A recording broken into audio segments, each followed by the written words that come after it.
Iran যুদ্ধের শেষ পরিণতি কি হবে এটা বলার জন্য আপনাকে অ্যাস্ট্রোলজার হওয়া লাগবে না, আপনাকে মুনি ঋষি হওয়া লাগবে না, আপনি কনসিকুয়েন্স বলে দিতে পারেন। নাম্বার 1, ইরানের অবকাঠামো ধ্বংস হয়ে যাবে। নাম্বার 2, এটার প্রভাবে মধ্যপ্রাচ্যের যে তেল নির্ভর অর্থনীতি এটা মারাত্মক ধ্বংস, এবং কি সৌদি আরব কেন্দ্রিক যে সুন্নি ব্লক, এতদিন সৌদি আরবকে ভর করে আমেরিকা যে সুন্নি পলিটিক্স করে এসেছে, পলিটিক্স কিন্তু ধ্বংস হয়ে যেতে পারে। এটা হলো 1 নম্বর কথা। 2 নম্বর কথা হলো শিয়া বেল্ট যে কেন্দ্র করে Hezbollah guerrilla, Yemen, Libya, Lebanon, এগুলোতে যেরকম একটা পলিটিক্স চলছিল ছায়াযুদ্ধ, এটা কিন্তু বন্ধ হয়ে যেতে পারে। অর্থাৎ আমেরিকা এবং ইসরায়েলের মাতব্বরি, খবরদারি এবং তাদের যে সুপ্রিমেসি, তাদের সভরেন্টি আরো বেশি কায়েম হবে মুসলমানদের উপরে। মুসলমানরা আরো নতজানু হবে, আরো গোলাম হবে, আরো পরনির্ভরশীল হবে, আরো দরিদ্র হবে, আরো তাদের প্রযুক্তি মানে যোগাযোগ সকল ক্ষেত্রে তারা পাশ্চাত্য সভ্যতার দাসে পরিণত হবে।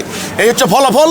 এটা বোঝার জন্য বড় কোনো বিদ্যা বুদ্ধি লাগে না। মুসলমানদের ধ্বংস, আমাদের ক্ষতি সবচেয়ে বেশি। আপনি দেখেন আমেরিকার প্রশাসনের একজন কর্মকর্তা বলেছেন শিয়া সুন্নি আমাদের কাছে ফ্যাক্টর না, সবাই মুসলিম, ইসলাম আমাদের শত্রু। কাজে শিয়া সুন্নি এটা আমাদের সমস্যা, আমাদের প্রবলেম। যেমন আমাদের এখানে আহলে হাদিস, আহলে সুন্নাত ওয়াল জামাত, সুন্নি, কে হাত এখানে বাঁধে, কে এখানে বাঁধে, কে এখানে বাঁধে, এগুলো প্রবলেম, আমাদের প্রবলেম। কিন্তু ওদের কিন্তু এটা সমস্যা না।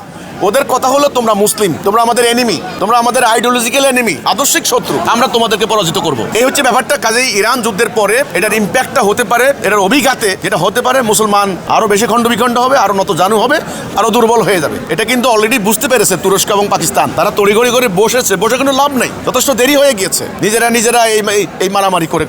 কাজে এটার ফল কিন্তু ভয়াবহ, আপনারা আগামীতেই সেটা বুঝতে পারবেন।